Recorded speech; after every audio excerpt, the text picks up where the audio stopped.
آج کل جوئے کی بے شمار شکلیں نکلی ہوئی ہیں. یہ جو قسمت پوری ہے، پیسے دو قسمت پوری ہے، یہ بچوں کو جوئے پہ لگایا جاتا ہے، یہ جوا ہے. اور یہ جو رنگ پھینکنے والا کام ہے یہ بھی جوا ہے. اور قسمت والی کمیٹی بھی جوا ہے. اور تکافل اور انشورنس اور بیمہ بھی جوا ہے. اور مختلف ٹیمیں پیسے ڈال کر گیم کرتی ہیں، جو جیت جائے اس کو پیسے دے دیے جاتے ہیں، یہ بھی جوا ہے. یہ تو ہو سکتا ہے کہ گیم کرنے کے لیے جتنا خرچہ آ رہا ہے وہ ساری ٹیمیں مل کر اٹھا لیں، ٹھیک ہے، مگر اس میں سے انعام نہ ہو. اگر کوئی سیٹھ اپنی طرف سے انعام دیتا تو ٹھیک ہے، لیکن اگر میرے پیسے میں ہار گیا تو تجھے مل جائیں اور تیرے پیسے مجھے مل جائیں اگر میں جیت گیا، تو یہ 100% جوا ہے. جوئے کی کافی ساری شکلیں اس وقت موجود ہیں، اور شراب کی بھی بے شمار شکلیں اس وقت نشہ آور چیزیں معاشرے میں موجود ہیں. اللہ تعالیٰ نے ان کو حرام قرار دیا ہے. اسلامک اسکالر فضیلت الشیخ مفتی محمد یوسف طیبی حفظہ اللہ تعالی، فاضل مدینہ یونیورسٹی، خطیب مرکز اقصی، جی ٹی روڈ، گجرانوالہ. آج ہم 7واں پارہ پڑھ رہے ہیں. اس کے شروع میں بلکہ چھٹے کے آخر میں اللہ تعالیٰ نے بنی اسرائیل کی ایک بدخصلت بیان کی، بلکہ کئی ہیں، ان میں سے ایک بڑی یہ ہے کہ وہ غلو کرتے تھے. غلو کیا ہوتا ہے؟ اگر کسی کے خلاف بات کرنی ہے تو دبا کر کرنی ہے اور اس کو کسی کام کا نہیں چھوڑنا، اور اگر کسی کے حق میں کسی سے محبت کرنی ہے تو اتنی زیادہ کہ اس کو رب بھی بنا لینا ہے. حضرت عیسیٰ علیہ السلام پیدا ہوئے، ان ظالموں نے ان کی والدہ ماجدہ پر الزام لگا دیا. حضرت عیسیٰ علیہ السلام پر الزام لگا دیا کہ یہ ان کی نسل ٹھیک نہیں، نعوذ باللہ. اور بعد میں حضرت عیسیٰ علیہ السلام کے ماننے والے آئے، ان کے ریاکشن میں انہوں نے ان کو انسان سے رب بنا دیا. یہ روش جو ہوتی ہے یہ بڑی خطرناک ہوتی. حضرت عیسیٰ علیہ السلام کو لقد کفر الذین قالوا ان اللہ ثالث ثلاثہ، 3 میں سے ایک بنا دیا، تثلیث کا عقیدہ بنا لیا. میرے عزیز بھائیوں، ہم مسلمانوں نے کیا کیا؟ کوئی حضرت عبد القادر جیلانی رحمہ اللہ کی شان میں اتنا مبالغہ کرتا ہے کہ وہ موت و حیات کے مالک بنا دیتا ہے. وہ 12 سال بعد ڈوبی ہوئی بیڑی بھی اتار دیتے ہیں اور مردوں کو بھی زندہ کر لیتے ہیں، نعوذ باللہ. کوئی اٹھتا ہے تو حضرت علی رضی اللہ تعالیٰ عنہ کو اللہ بنا دیتا ہے، رب کے طاقتیں ساری ان کے حصے میں لے آتا ہے. کوئی اٹھتا ہے تو رسول اللہ صلی اللہ علیہ وسلم کو اللہ کا پکڑا چھڑائے، محمد کا پکڑا چھڑا کوئی نہیں سکتا، نعوذ باللہ، صلی اللہ علیہ وسلم. جتنی نعتیں ہیں ان میں اور جتنی قوالیاں ہیں ان میں نبی صلی اللہ علیہ وسلم کو اور حضرت علی رضی اللہ عنہ کو رب کی کرسی پہ بٹھانے کی کوشش کی جاتی ہے. تو یہ مبالغہ آرائی یہود و نصارہ میں آئی، اسلام میں اس کی کوئی گنجائش نہیں. ایاکم والغلو، رسول اللہ صلی اللہ علیہ وسلم فرماتے ہیں غلو سے بچو، اس سے سابقہ امتیں ہلاک ہو گئیں. جس کا جو مرتبہ ہے اس کو دو. حضرت عبد القادر جیلانی رحمہ اللہ نیک آدمی، پاک آدمی، مگر نہ صحابی، نہ نبی، نہ رب. حضرت علی رضی اللہ تعالیٰ عنہ کی بہت شان ہے، مگر وہ نہ نبی نہ رب. رسول اللہ صلی اللہ علیہ وسلم کائنات کے سب سے افضل ہیں، مگر وہ رب نہیں، عبد ہیں، معبود نہیں. عبادت کرنے والے ہیں، عبادت کے لائق نہیں. تو اس طریقے سے جب ہم ہر ایک کو اس کا حق دیں گے تو یہ دین ہے. 2 بچے ہیں، ایک نے لیے ہیں 95 نمبر، آپ کے بیٹے نے 95 نمبر لیے، میرے بیٹے نے 55 نمبر لیے. اگر ٹیچر دونوں کے 95 کر دے، آپ کو کوئی اعتراض ہے کہ نہیں؟ بولو. میں کہتا ہوں جی ٹیچر کی فیاضی ہے اور اس کی سخاوت ہے، تمہیں کیا اعتراض ہے؟ تمہارے بچے کو حق ملا نا، تو آپ کہو گے نہیں، گدھے گھوڑے برابر نہیں ہوتے۔ تو جب ہم کسی بھی ذات کی شان میں مبالغہ کرتے ہیں نا، تو وہ اس سے اوپر والی ذات میں گستاخی ہو رہی ہوتی ہے، اس کا حق مارا جا رہا ہوتا ہے۔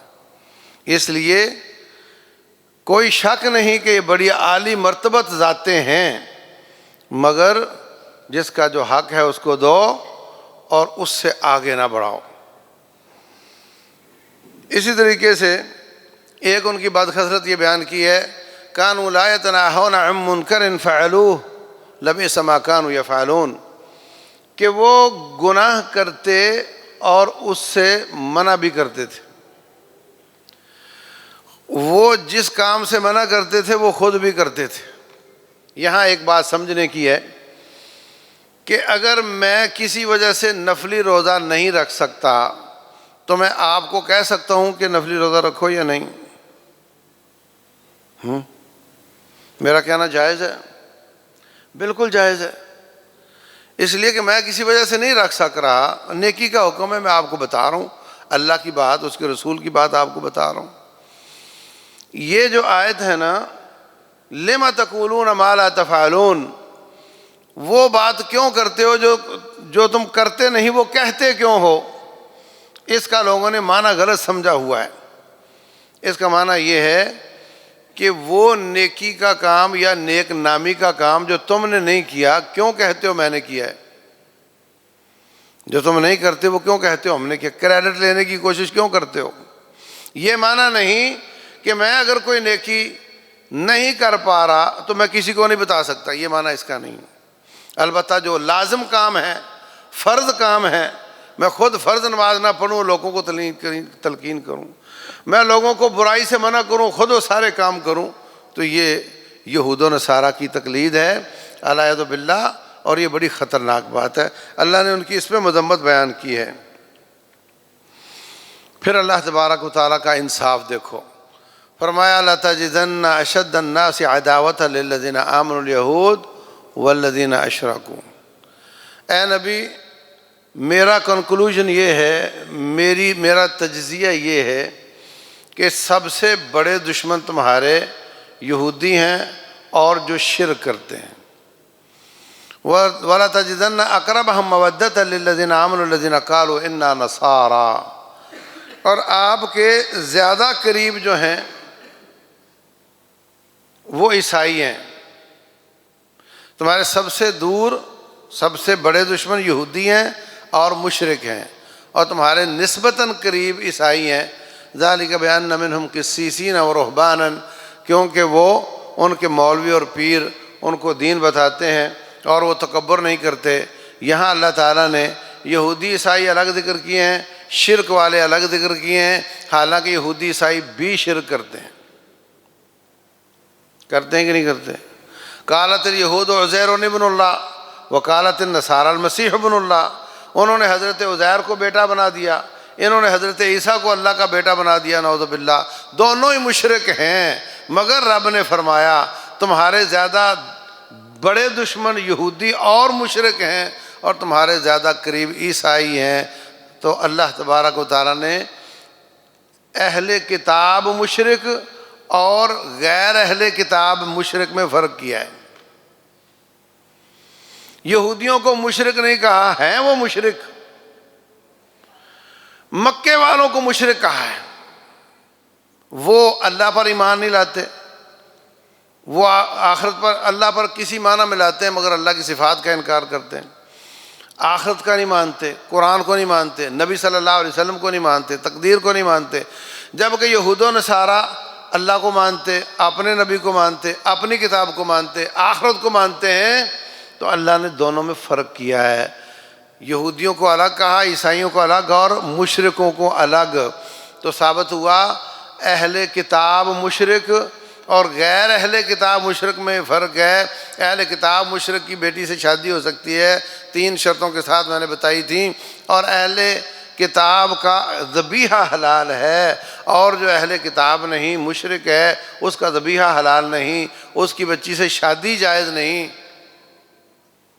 ولا تنکحوا المشرکات حتی یؤمن،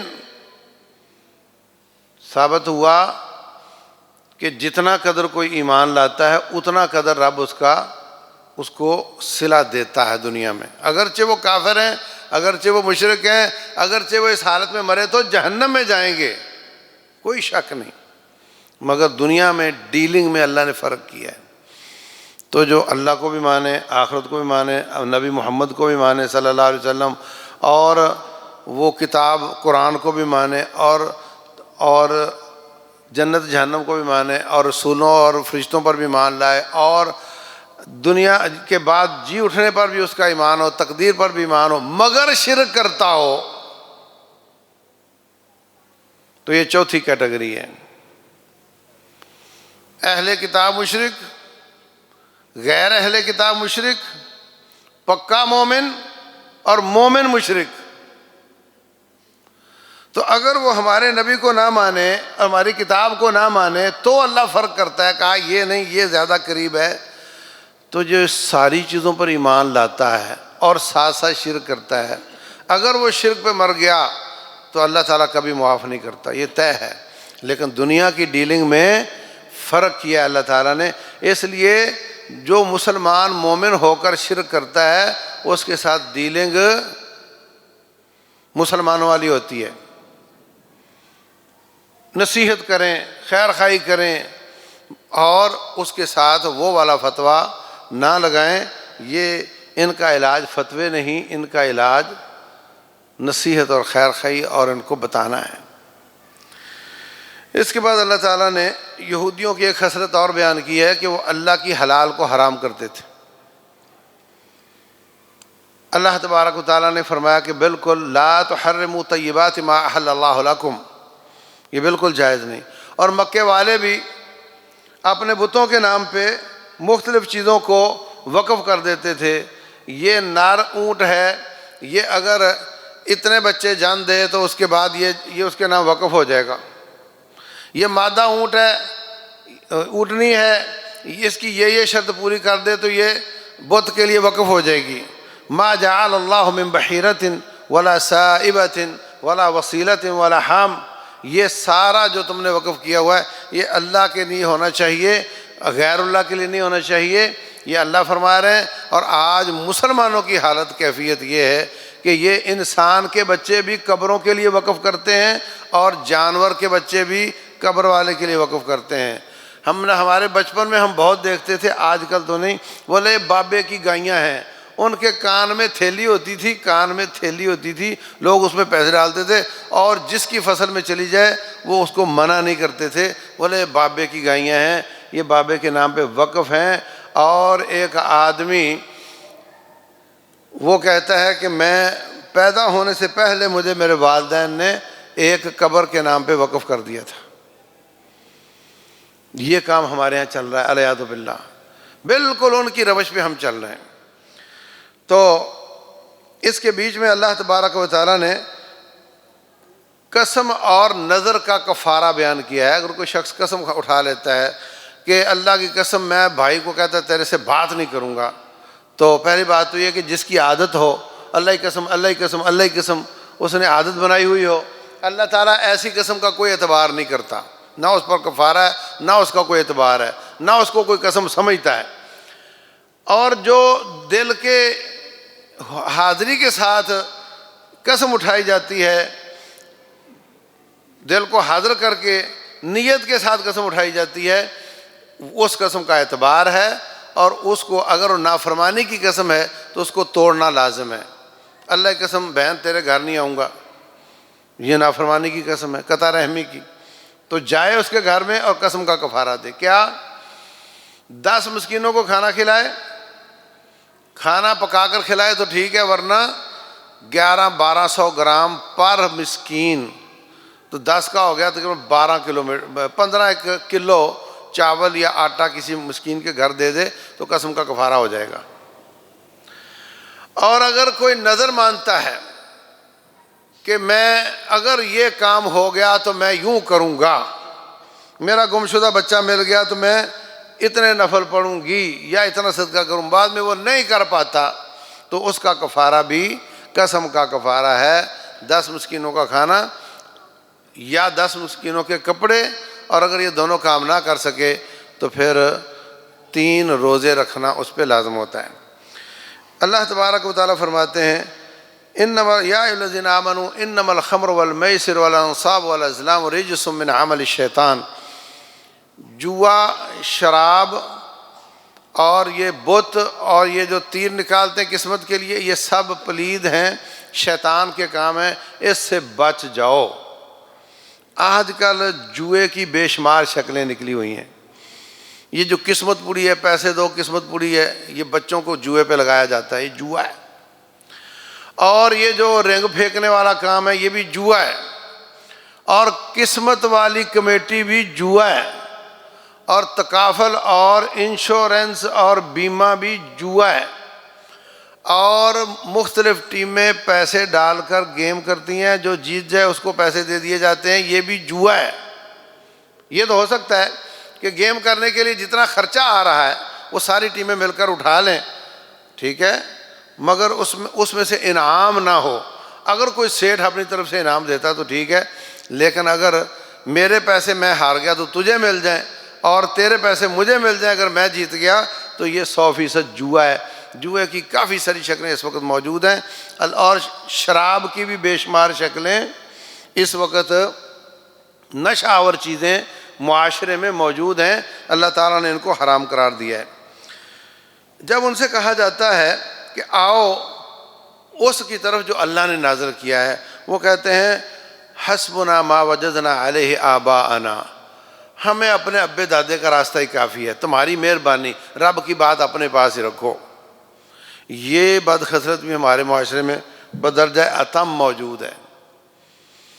کسی سے بات کر لو، یار دنیا پڑھ لکھ گئی ہے اور اب گلوبل ولیج بن گئی ہے، اور تھوڑی ریسرچ کر لو اور دیکھو تو صحیح، وہ کہتا ہے جی نہیں، ابے کا دین ہی کافی ہے۔ ابا بھلے جاہل ہو، کہتا نہیں ابے کا دین ہی کافی ہے۔ دنیاوی حساب سے ابے کے طریقے پہ نہیں چلتا، نت نئے طریقے سے تجارت کی کوشش کرتا ہے، کوئی انٹرنیٹ کے ذریعے تجارت کی کوشش کرتا ہے۔ ابا کہتا ہے بیٹے یہ کیا، کہتا ابا تجھے نہیں پتا، مجھے پتا ہے، مگر دین کے بارے میں کہتا ہے جو ابے کو پتا وہی ٹھیک۔ یہ خصلت بھی ان کی تھی اور مکے کے مشرکوں کی تھی۔ اس کے بعد اللہ تبارک و تعالیٰ نے وہ آیت نازل کی ہے جس کی وجہ سے سورہ مائدہ کا نام مائدہ ہے۔ وہ یہ کہ جو صحابہ تھے نا حضرت عیسیٰ علیہ السلام کے، ان کو حواری کہتے تھے۔ انہوں نے کہا کہ اذ قال الحواریون یا عیسیٰ ابن مریم هل یستطیع ربک ان ینزل علینا مائدۃ من السماء، کیا تیرا رب ایسا کر سکتا ہے کہ آسمان سے ایک بڑا سارا برتن ہو، بڑی ساری پلیٹ ہو، اور اس میں طرح طرح کے کھانے ہوں، اور وہ آسمان سے اترتا ہوا آئے اور ہمارے پاس آ کر رک جائے اور ہم اس کو کھا لیں؟ کیا آپ کا رب ایسا کر سکتا ہے؟ یہ صحابہ تھے، ان کے باغی نہیں تھے۔ کہنے لگے اللہ سے ڈرو، اس طرح کے مطالبے نہ کرو، رب کو آزمایا نہیں کرتے۔ وہ کہنے لگے نہیں، آزمانے کی بات کوئی نہیں، نرید ان ناکل منہا وتطمئن قلوبنا ونعلم ان قد صدقتنا، بس ہمارا ارادہ یہ ہے کہ ایک چیز ہم مان تو رہے ہی ہیں، آپ کو ایمان تو ہم لائے ہی ہیں، مگر آنکھوں سے دیکھیں گے تو ہمارا اطمینان بڑھ جائے گا، اور بھوک لگی ہے، پیٹ کا بھی گزارا ہو جائے گا۔ اس کے بعد وہ دسترخوان آیا یا نہیں آیا، اس بارے میں مختلف مفسرین کی مختلف رائے ہے۔ ایک تو یہ کہ اللہ نے فرمایا اگر میں نے نازل کر دیا، اس کے بعد اگر کسی نے کفر کیا تو پھر اس کو ایسی شدید پٹائی کروں گا جتنی کبھی کسی کی نہیں ہوئی۔ تو بعض کہتے ہیں کہ وہ ڈر گئے، انہوں نے اپنا مطالبہ واپس لے لیا۔ بعض کہتے ہیں کہ نہیں، وہ دسترخوان آیا تھا اور انہوں نے کھایا تھا۔ بہرحال لیکن اس وجہ سے اس سورت کا نام سورہ المائدہ ہے۔ اس کے بعد رسول اللہ صلی اللہ علیہ وسلم حضرت عیسیٰ علیہ السلام کا تذکرہ کرتے ہیں۔ حضرت عیسیٰ علیہ السلام کو اللہ پوچھے گا اَأَنْتَ قُلْتَ لِلنَّاسِ اتَّخِذُونِي وَأُمِّيَ إِلَٰهَيْنِ مِن دُونِ اللَّهِ، عیسیٰ ادھر آئیں، آپ نے کہا تھا مجھے اور میری ماں کو معبود بنا لو۔ اب دیکھو عیسیٰ علیہ السلام بری ہیں اس سے، مگر ان ظالموں نے اپنے نبی کو معبود بنا کر خیر نہیں کی، ان کو کٹہرے میں کھڑا کر دیا ہے۔ اگر یہ عبادت نہ ان کی کرتے تو رب ان کو نہیں پوچھتا۔ انہوں نے اپنے نبی کے ساتھ خیر نہیں کی، انہوں نے ان کو کٹہرے میں کھڑا کیا ہے، اور رب ذوالجلال ان سے پوچھ رہے ہیں۔ وہ جواب دیتے ہیں کہ یا اللہ، میں نے اگر ایسا کہا ہوتا تو تیرے علم میں ہوتا، جو میرے دل میں ہے آپ جانتے ہیں۔ جب تک میں ان کے اوپر موجود تھا تو ان کو میں سمجھاتا رہا، اور جب میں چلا گیا پھر تو جان، تیری مخلوق جانے، مجھے نہیں پتا، میں نے ان کو نہیں کہا تھا۔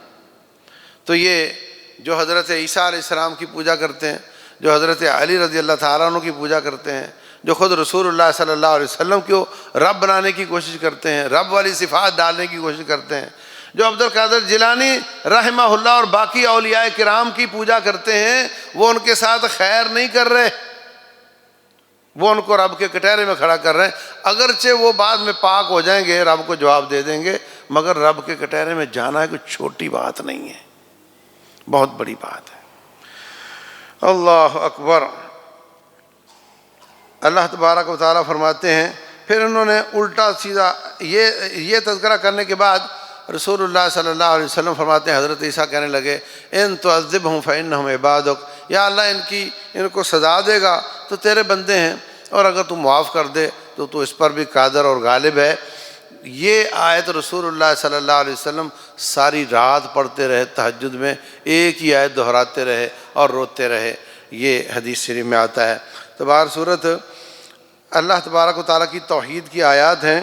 اگر آپ کو پھر یہ کہنے لگے کہ کوئی فرشتہ آپ کے ساتھ کیوں نہیں آیا، وہ آپ کا تعارف کرواتا ہے، یہ نبی بھیجا ہے اللہ تعالیٰ نے، تو اللہ تعالیٰ فرماتے ہیں اگر ہم فرشتہ بھیجتے تو تم نے، وہ بھی انسانی شکل میں آتا، ورنہ تو تمہیں نظر ہی نہ آتا، تو تم نے پھر کہنا تھا کہ یہ فرشتہ کیوں نہیں آیا۔ تو کوئی وجہ نہیں تمہارے انکار کی۔ وَلَوْ نَزَّلْنَا عَلَيْكَ كِتَابًا فِي قِرْطَاسٍ، اے نبی اگر آسمان سے آتے ہوئے ایک کتاب نظر آتی اور ان کے پاس آ کر رک جاتی اور ہاتھ سے پکڑ کے دیکھ لیتے، کھولتے تو وہ قرآن ہوتا، انہوں نے پھر بھی نہیں ماننا تھا۔ آپ یہ دل میں نہ لائیں کہ ہو سکتا ہے ایسا ہوتا تو یہ مان جاتے، یہ نسلیں ماننے والی ہیں نہیں۔ اے نبی علیہ الصلوۃ والسلام، اگر آپ کو کوئی تکلیف آ جائے تو اللہ کے سوا کوئی رفع نہیں کر سکتا۔ اللہ اکبر، یہ عبد ہیں، معبود نہیں۔ آپ کو کوئی تکلیف آ جائے تو کوئی رفع نہیں کر سکتا۔ یہ انکار کرنے والے جب رب ذوالجلال کے دربار میں کھڑے ہوں گے، وَلَوْ تَرَىٰ إِذْ وُقِفُوا عَلَى النَّارِ فَقَالُوا، جب اللہ کے سامنے جہنم کے پاس کھڑے کیے جائیں گے، یہ کہیں گے یا لیتنا نرد ولا نکذب بآیات ربنا، کاش ہمیں واپس لوٹایا جائے، ہم دوبارہ زندہ ہو جائیں، دنیا میں چلے جائیں، اور ہم بالکل آیات کو نہیں جھٹلائیں گے، انبیاء کو نہیں جھٹلائیں گے، اور ہم مومن بن کر آئیں گے۔ اللہ فرماتے ہیں میں ان کا رب کہتا ہوں وَلَوْ رُدُّوا لَعَادُوا لِمَا نُهُوا عَنْهُ، اگر میں ان کو واپس کر بھی دوں نا، ان کے اعمال نہیں بدلیں گے۔ جنہوں نے بدلنا تھا وہ پہلی زندگی میں ہی ٹھیک ہو گئے تھے، اور جو نہیں ہوئے ان کو میں دوبارہ بھی زندگی دے دوں تو وہ بعد آنے والے نہیں۔ اعوذ باللہ۔ ان پر طرح طرح کے رسول اللہ صلی اللہ علیہ وسلم پر بہت بوجھل گزرتا تھا جب وہ انکار کرتے تھے۔ آپ ان کو دن رات محنت کر کے سمجھاتے ہیں اور وہ باز ہی نہیں آتے، تو آپ کو بڑی تکلیف ہوتی تھی۔ تو اللہ تعالیٰ نے یہاں کافی ساری آیات اپنے نبی کی تسلی کے لیے نازل کی ہیں۔ اللہ فرماتے ہیں کہ پہلی بات تو یہ کہ آپ پریشان کیوں ہوتے ہیں، یہ واپس بھی آ جائیں تو ماننے والے نہیں ہیں، اس لیے آپ پریشان نہ ہو۔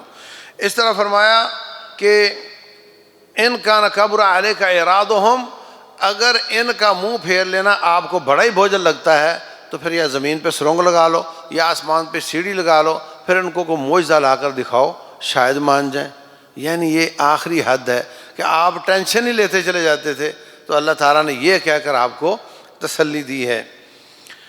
جب وہ لوگ باز نہیں آئے تو اللہ تبارک و تعالیٰ کا عذاب آیا۔ فلولا اذ جاءہم بأسنا تضرعوا، میرا عذاب آیا اس لیے کہ یہ گڑ گڑائیں۔ رب کا ایک عذاب ہوتا ہے جو تباہ کن ہوتا ہے، اس میں تو گڑ گڑانے کی گنجائش نہیں ہوتی۔ ایک چھوٹا عذاب ہوتا ہے، کوئی تکلیف، کوئی زلزلہ، کوئی سیلاب، کوئی مسئلہ، یہ اس لیے ہوتا ہے تاکہ تم گڑ گڑاؤ۔ وَلَٰكِن قَسَتْ قُلُوبُهُمْ، مگر ان کے دل سخت ہو چکے تھے، انہوں نے اللہ کے عذاب کے باوجود گڑ گڑانا نہیں چاہا۔ دیکھو زلزلہ آتا ہے تو لوگ کہتے ہیں وہ نا دراصل یہ زمین کے نیچے پلیٹیں ہوتی ہیں اور وہ پلیٹ کھسک جاتی ہے تو زلزلہ آ جاتا ہے. مطلب یہ کوئی گڑ گڑانے والی بات اس میں نہیں ہے. مطلب رب کے سامنے جھکنے والی کوئی ضرورت نہیں ہے. سیلاب آ جائے, وہ مونسون ذرا اس طرف ہو گئی تھی, اور ایک گلوبل وارمنگ ہوتی ہے, اور گلوبل وارمنگ کی وجہ سے اس علاقے کا وہ بدل رہا ہے, تو اس وجہ سے زیادہ بارشیں ہوئیں تو سیلاب آ گئے اور تباہی آ گئی. مطلب ڈرنے ورنے کی کوئی بات نہیں ہے, اور نہ ہی رب کے سامنے جھکنے کی کوئی ضرورت ہے. بیماری آ جائے, تکلیف آ جائے, صدمہ آ جائے, حادثہ ہو جائے, رب وہ سامنے والی گاڑی کا ٹائر ٹوٹ گیا تھا, ٹائر پھٹ گیا تھا, مطلب رب کے سامنے جھکنے کی کوئی ضرورت نہیں. سورج چاند گرہن لگ جائے, وہ سورج دراصل گھومتے گھومتے وہ چاند اور زمین کے بیچ میں, سورج اور زمین کے بیچ میں چاند آ جاتا ہے تو وہ گرہن ہو جاتا ہے. یہ تو ایک سائنٹیفک چیز ہے, اور ہم تو آپ کو اگلے 100 سال بتا سکتے ہیں کہ کب گرہن لگے گا. گھبرانے کی, رونے کی, گڑ گڑانے کی کوئی ضرورت نہیں. رسول اللہ صلی اللہ علیہ وسلم کے زمانے میں گرہن لگا, آپ کبھی گھر جا رہے ہیں, کبھی واپس آ رہے ہیں, کبھی باہر نکل رہے ہیں, کبھی اندر آ رہے ہیں, پریشان حال ہیں کہ یہ کیا ہو گیا, اتنی بڑی نشانی آ گئی. فوراً لوگوں کو جمع کیا, نماز پڑھانی شروع کی, نماز کسوف, صدقہ کرنا شروع کیا کہ یہ اتنی بڑی نشانی آ گئی ہے. تو عزیز بھائیوں, سائنس رب نہیں. اگر آپ کو سائنس کی وجہ سے تھوڑے 2 لفظ پتہ چل گئے ہیں نا, اس کا مطلب یہ نہیں کہ اللہ تعالیٰ سے ڈرنے کی کوئی ضرورت نہیں. اللہ فرماتے ہیں وَلَوْلَا إِذْ جَاءَهُمْ بَأْسُنَا تَضَرَّعُوا, اگر ہماری تکلیف, ہمارا عذاب آیا تھا تو وہ گڑ گڑائے کیوں نہیں. حق تو یہ تھا کہ وہ گڑ گڑاتے, الٹا باغی ہو گئے. اور یہی رویہ مسلمانوں کا, بہت زیادہ مسلمانوں کا بنا ہوا ہے. مظفر آباد میں زلزلہ آیا, ایک آدمی کو کہا نماز پڑھ لو, کہتا اس رب نے ہمارا گھر گرا دیا, ہم نماز کیوں پڑھیں. نعوذ باللہ. تو یہ رویہ یہود و نصارہ کا رویہ اور سابقہ کافروں کا رویہ ہے, نعوذ باللہ. پھر وہ کہتے تھے کہ آپ کے پاس علم غیب ہونا چاہیے تھا, آپ کو ایک نوری ہونا چاہیے تھا. یہ کیا بات ہوئی, آپ انسان ہمارے جیسے ہمارے اندر پلے بڑے ہیں اور نبی بن کے بیٹھ گئے. قُلْ لَا أَقُولُ لَكُمْ عِنْدِي خَزَائِنُ اللَّهِ, اے نبی ان سے کہو میرے پاس کوئی خزانے نہیں ہیں. وَلَا أَعْلَمُ الْغَيْبِ, یہ 50 نمبر آیت ہے الانعام کی. نہ ہی میں غیب جانتا ہوں. وَلَا أَقُولُ, اور نہ میں یہ کہتا ہوں کہ میں فرشتہ ہوں, نوری ہوں. میں تو یہ نہیں کہتا. ماننا ہے مانو, نہیں ماننا تو نہ مانو, یہ چیزیں میرے میں نہیں ہیں. یہ بڑا اختلافی مسئلہ بنایا ہوا ہے, ان چیزوں کو رب اس آیت میں واضح کر دیتا ہے. اور پھر کہنے لگے اچھا اگر ہمیں قریب کرنا ہے نا تو یہ جو بلال حبشی جیسے اور صہیب رومی جیسے غریب لوگ ہیں نا, ان کو سائڈ پہ کرو, یہ ہماری شان کے خلاف ہے کہ یہ بھی بیٹھے ہوئے ہوں اور ہم بھی بیٹھ جائیں. اللہ فرماتے ہیں وَلَا تَطْرُدِ الَّذِينَ يَدْعُونَ رَبَّهُمْ بِالْغَدَاةِ وَالْعَشِيِّ, ان کو نہیں ہٹانا آپ نے, یہ میرے ہیں, ان کو نہیں ہٹانا. یہ مسلمان ہوتے ہوں نہیں ہوتے, جائیں پہاڑ میں, آپ نے ان غریبوں کے ساتھ دوستی لگا کے رکھنی.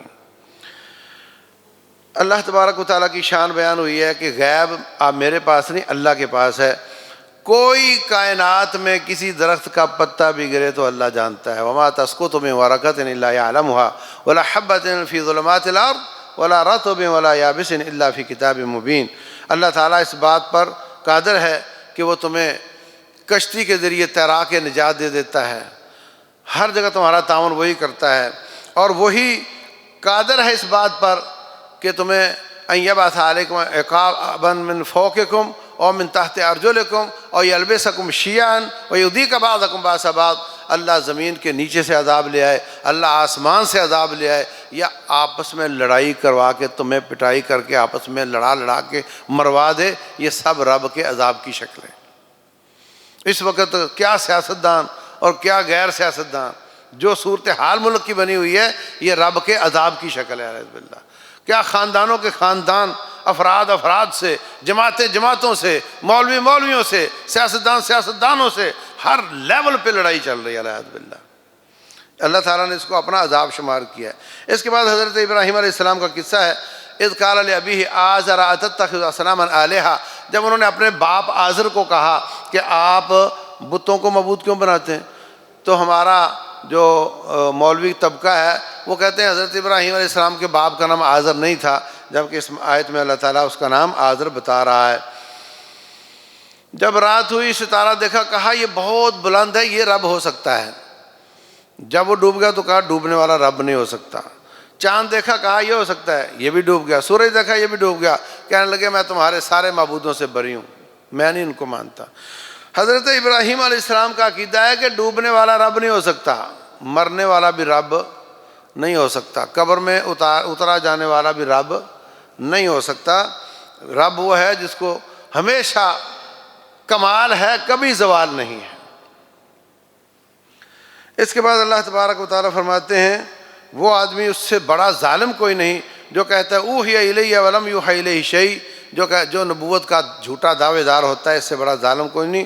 اور جو کہتا ہے کہ میں بھی آیات نازل کر سکتا ہوں، وَلَوْ تَرَىٰ إِذِ الظَّالِمُونَ فِي غَمَرَاتِ الْمَوْتِ، یہ کاش آپ دیکھیں جب ان کو موت کی بے ہوشیاں آئیں گی، وَالْمَلَائِكَةُ بَاسِطُو أَيْدِيهِمْ، فرشتے تھپڑ کس کے کھڑے ہوں گے، اخرجوا انفسکم، نکالو اپنی جانوں کو، الیوم تجزون عذاب الہون، آج تمہیں دردناک، آج تمہیں توہین امیز عذاب دیا جائے گا، اس لیے کہ تم نبوت کا دعویٰ کرتے تھے۔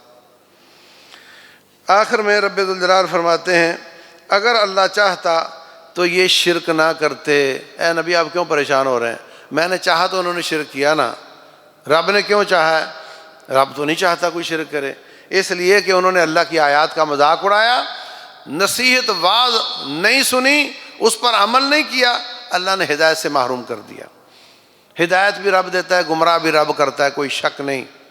من یہدہ اللہ فلا مضل لہ ومن یضلل فلا ہادی لہ، ہدایت بھی رب دیتا ہے، گمراہی بھی رب دیتا ہے، مگر سوچنا تو یہ ہے کہ رب جو چاہتا ہے سب ہدایت والے ہو جائیں، تجھے گمراہ کر رہا ہے تو کیوں کر رہا ہے؟ تو نے کیا جرم کیا ہے؟ اللہ ظلم نہیں کرتا۔ وَمَا اللَّهُ يُرِيدُ ظُلْمًا لِلْعَالَمِينَ، اللہ ظلم کا ارادہ بھی نہیں کرتا۔ وَلَا تَسُبُّوا الَّذِينَ يَدْعُونَ مِن دُونِ اللَّهِ، آخر میں اللہ تعالیٰ فرماتے ہیں کہ اپنے مخالف کے معبود کو گالی نہ دو، ورنہ وہ ریاکشن میں آ کے تیرے معبود کو گالی دے گا، گویا اپنے معبود کو تو نے خود گالی دی۔ آپ کسی کے باپ کو گالی دیں گے، وہ کیا کرے گا؟ آپ کے باپ کو دے گا، تو گویا اپنے باپ کو تو نے خود گالی دی۔ تو نصیحت کرو، سمجھاؤ، مگر ان کے معبودوں کو گالی دو گے تو وہ الٹے پلٹ کر تمہارے رب کو گالی دیں گے۔ اس لیے ایسی شکل نہیں آنی چاہیے کہ تمہارے کسی وجہ سے تمہارے ماں باپ کو کوئی گالی دے، تمہارے کسی عمل کی وجہ سے، یا تمہارے کسی بات کی وجہ سے تمہارے رب کو کوئی گالی دے، یہ شکل پیدا نہیں ہونی چاہیے۔ یہاں پہ یہ پارہ ختم ہو جاتا ہے۔ اللہ تبارک و تعالی ہم سب کو سمجھنے اور عمل کرنے کی توفیق عطا فرمائے۔